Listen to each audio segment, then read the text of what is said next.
வாழ்வு தரும் நீரை பருகி விண்ணுலக தாகத்தை தணிக்க இன்றைய தவக்காலம் 3ஆம் ஞாயிறு திருப்பலிக்கு அன்புடனே அழைக்கப்பட்டிருக்கின்றோம். 9 எதுவெனினும் தாகம் தீர்க்க உகந்தது நீர் மட்டுமே. இவ்வுலக தாகம் நீரால் தணிந்துவிடும். ஆனால் நிலை வாழ்வு பெற வேண்டும் என்ற ஆன்ம தாகம் மீட்பர் இயேசு சிந்திய இரத்தத்தினால் மட்டுமே பூர்த்தியடையும். வாழ்வின் முழுமையை தேடி அடைய இறைவன் கரத்தினால் அணைக்கப்பட்டு வழிநடத்தப்பட இத்திருப்பலியில் வேண்டுவோம்.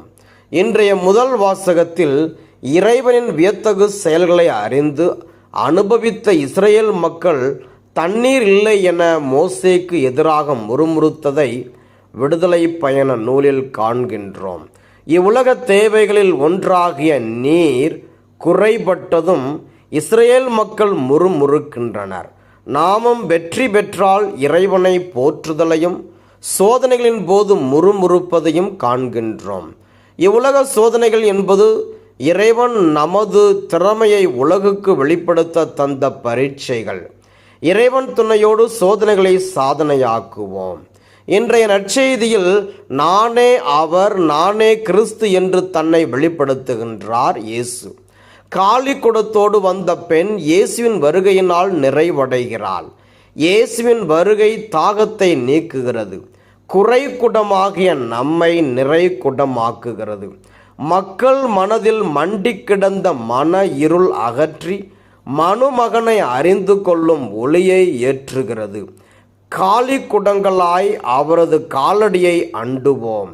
கழுவி தூய்மையாக்கி நீரால் நிரப்புவது இயேசுவின் செயல். அத்தகைய வரத்தை பெற்றுக்கொள்ள இப்பள்ளியில் மன்றாடுவோம். வாழ்வதரும் ஊற்றே எம் இறைவா, எம் திரு அவையை வழிநடத்தும் திரு அவை தலைவர்கள், பணியாளர்கள், திருச்சபை என்னும் பாறையிலிருந்து வழிந்தோடும் ஜீவ தண்ணீரை மக்கள் அனுபவிக்கச் செய்து அன்பு, அமைதி, நீதியின் தாகத்தை தணித்து பிறரோடு பகிர்ந்து வாழ வரமருள வேண்டுமென்று இறைவா உம்மை மன்றாடுகிறோம்.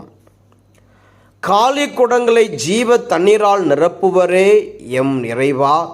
எம் நாட்டின் ஒவ்வொரு வளமும் காலி குடங்களாய் மாறிக்கொண்டிருக்கும் இவ்வேளையில் அன்பாலும் ஆசியாலும் அமைதியாலும் நிரப்ப வேண்டியும் நாட்டை ஆளுவோர் எடுக்கும் அதிகார போக்கினை வெளிப்படுத்தும் சட்டத்திட்டங்கள் திரும்ப பெறப்பட்டு அமைதி நிலவ வழி அமைக்க தேவையான நல்லறிவை ஆட்சியாளர்களுக்கு தர வேண்டுமென்று இறைவாவை மன்றாடுகிறோம்.